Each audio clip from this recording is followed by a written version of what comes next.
বানপানী, অবিনাশ, শিৱসাগৰৰ দুৰ্ঘটনা, তাৰ মাজত আজি অসমলৈ এটা ভাল খবৰ আহিলে। সকলোকে নমস্কাৰ জনাইছোঁ। ৰাজ্যৰ সামগ্ৰিক বান পৰিস্থিতি সামান্য আমি উন্নতি দেখা পাইছোঁ। আজি পাছিঘাট, ডিব্ৰুগড়, নিমাতী আৰু গুৱাহাটী ব্ৰহ্মপুত্ৰৰ পানী বিপদসীমাৰ তললৈ আহিছে আৰু ই যথেষ্ট ৰাইজক সকাহ দিব পাৰিব বুলি মই আশা কৰিছোঁ। অৱশ্যে ধুবুৰী আৰু গোৱালপাৰাত ব্ৰহ্মপুত্ৰৰ পানী এতিয়াও বিপদসীমাৰ ওপৰেদি বৈ আছে। তথাপিতো আমি সাধাৰণতে চাওঁ যে ব্ৰহ্মপুত্ৰৰ পানী ৰাইজিং ট্ৰেণ্ডত আছে নে ফলিং ট্ৰেণ্ডত আছে। আৰু আজি আমি দেখা পাইছোঁ যে গোটেই দিনটো ব্ৰহ্মপুত্ৰৰ পানী ফলিং ট্ৰেণ্ডত আছে আৰু সেইকাৰণে আশা কৰিব পাৰোঁ যে অহাকালি নিশ্চয় পৰিস্থিতি আৰু অধিক উন্নতি হ'ব।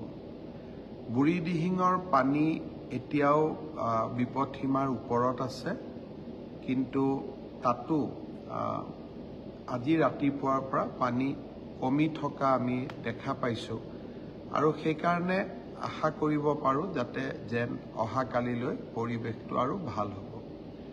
সাহায্য আৰু পুনৰ অভিযানৰ যিমানখিনি কাম আমি কৰিব লাগে আমি কৰি আছোঁ আৰু চেষ্টা কৰিছোঁ যাতে বানপানীৰ পিছত ৰোগৰ প্ৰাদুৰ্ভাৱ নহয়।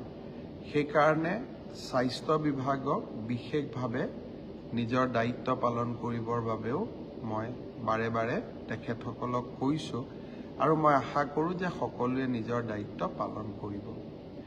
মানুহৰ লগে লগে এইবাৰ বানপানীত কাজিৰঙাৰো যথেষ্ট বন্যপ্ৰাণীৰো যথেষ্ট ক্ষতি হৈছে। মই আপোনালোকক জনাব খোজোঁ যে কাজিৰঙাত পানীত ডুবি এতিয়ালৈকে ৯৪টা হক ডিয়েৰৰ মৃত্যু হৈছে আৰু ৬টা গড়ৰো পানীত ডুবি মৃত্যু হৈছে। ৰেস্কিউ চেণ্টাৰত প্ৰায় ২৮টা হক ডিয়েৰ, এটা গড় আৰু এটা হাতী বৰ্তমান চিকিৎসাধীন হৈ আছে। বানপানী হ'লে মানুহৰ লগে লগে বন্য জীৱ জন্তুৰো ক্ষতি হয় আৰু প্ৰত্যেকবাৰে কাজিৰঙাত সেই ক্ষতি আমি দেখা পাওঁ।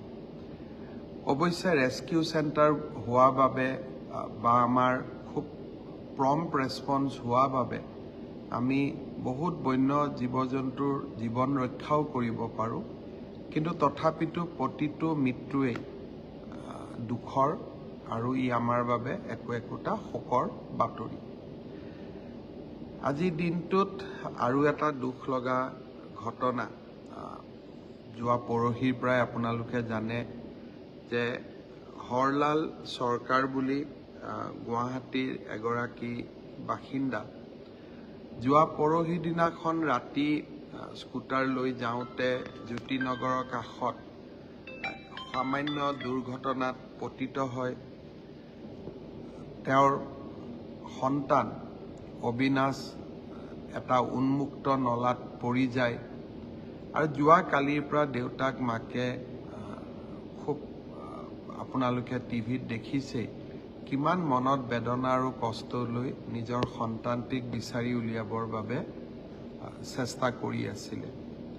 NDRF, SDRF, ফায়াৰ ব্ৰিগেডৰ মানুহ সকলোৱে চেষ্টা কৰিছে, যোৱাকালিও চেষ্টা কৰিছে, আজিও চেষ্টা কৰিছে ল'ৰাটোক বিচাৰি উলিয়াবৰ বাবে। মই আজি বাপেকক লগ কৰিবৰ বাবে বামুণী মৈদামলৈকে গৈছিলোঁ। বাপেকৰ লগত কথা বতৰা পাতিলোঁ, মাকৰ লগতো কথা বতৰা পাতিলোঁ আৰু বাপেকক এইটোৱে সান্তনা দিব চেষ্টা কৰিলোঁ যে অন্তত যিজন ল'ৰা এতিয়াও বাচি আছে তাৰ স্বাৰ্থত আপোনালোক ঘৰলৈকে যাওক, নিশাৰ আহাৰ গ্ৰহণ কৰক, খোৱা বোৱা কৰক আৰু ৰাতিপুৱা আকৌ সাৰ্চ অভিযান যেতিয়া আৰম্ভ হ'ব, উদ্ধাৰ অভিযান যেতিয়া আৰম্ভ হ'ব, তেতিয়া আপুনি আকৌ আহি আমাৰ উদ্ধাৰকাৰী দলটোৰ লগত সহযোগিতা কৰক। যোৱাকালি ৰাতিও দেউতাকজনে পগলাৰ দৰে ঘূৰি ফুৰিলে, ঘৰতো নগ'ল, ৰাতি খোৱা বোৱাও নকৰিলে। আজি মই সান্তনা দিয়াৰ পিছত ডিচিয়ে জনালে যে বাপেক আৰু মাক আজি ঘৰলৈ উভতি গৈছে। অহাকালি ৰাতিপুৱা ডেফিনেটলি তেওঁলোক আকৌ আহিব। আমিও উদ্ধাৰ অভিযান চলাই ৰাখিম যাতে আমি অবিনাশক বিচাৰি উলিয়াব পাৰোঁ। আপোনালোক সকলোৱে জানে যে আজি তিনিচুকীয়াত আৰু এটা অত্যন্ত দুখ লগা ঘটনা ঘটিলে। এজন একাদশ শ্ৰেণীত পঢ়া ছাত্ৰই স্কুলৰ অধ্যক্ষজনক ছুৰীৰে হত্যা কৰিলে। ই এটা সঁচাকৈ মনত দুখ লগা ঘটনা, আৰু আমাৰ অসমতো যে এনেকুৱা ঘটনা হ'ব পাৰে আমি ভাবিবই নোৱাৰোঁ।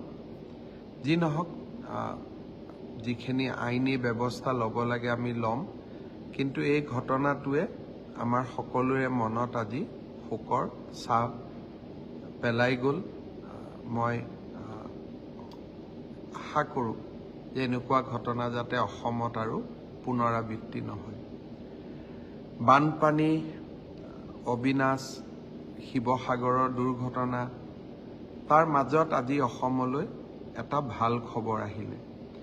নেশ্যনেল মেডিকেল কাউন্সিলে, নেশ্যনেল মেডিকেল কমিশ্যনে তিনিচুকীয়া মেডিকেল কলেজখনক আনুষ্ঠানিক স্বীকৃতি প্ৰদান কৰিলে।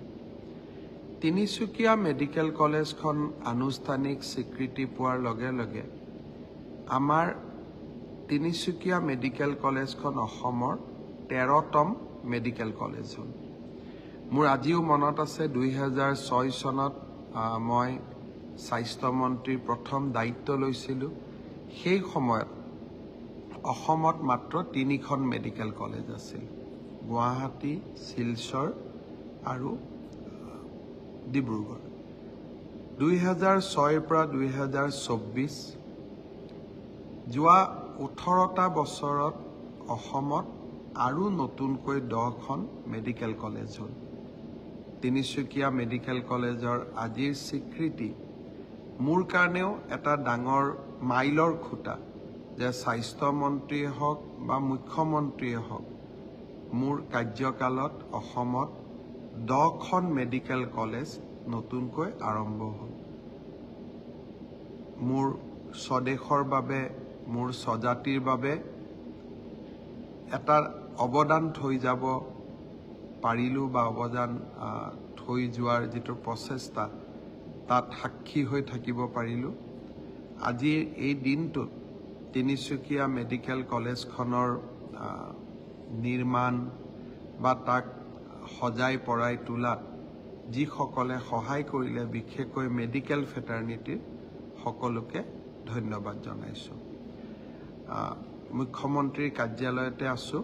আমাৰ দিনটোৰ মিটিং বা বানপানী এই গোটেইবিলাকৰ ব্যস্ততাৰ পিছত কিছু সময় অফিচৰ যিমান নথি পত্ৰ আছে সেই কামখিনি কৰিব লাগিব। আপোনালোকক শুভৰাত্ৰি জনালোঁ। সকলো ভালে থাকক, আৰু বিশেষকৈ সকলো শুবলৈ যাওঁতে বানপানীত যিসকল ক্ষতিগ্ৰস্ত হৈ আছে, ৰিলিফ কেম্পত আছে, তেওঁলোকৰ কাৰণে ভগৱানক প্ৰাৰ্থনা কৰিবৰ বাবে মই অনুৰোধ জনাম। কণমানি অবিনাশৰ আমি যাতে জীৱনতে বিচাৰি পাওঁ, কালি উদ্ধাৰ অভিযান চলিব, তাৰ বাবে সকলোৱে প্ৰাৰ্থনা কৰিব। সকলোকে আকৌ এবাৰ ধন্যবাদ জনালোঁ। শুভৰাত্ৰি।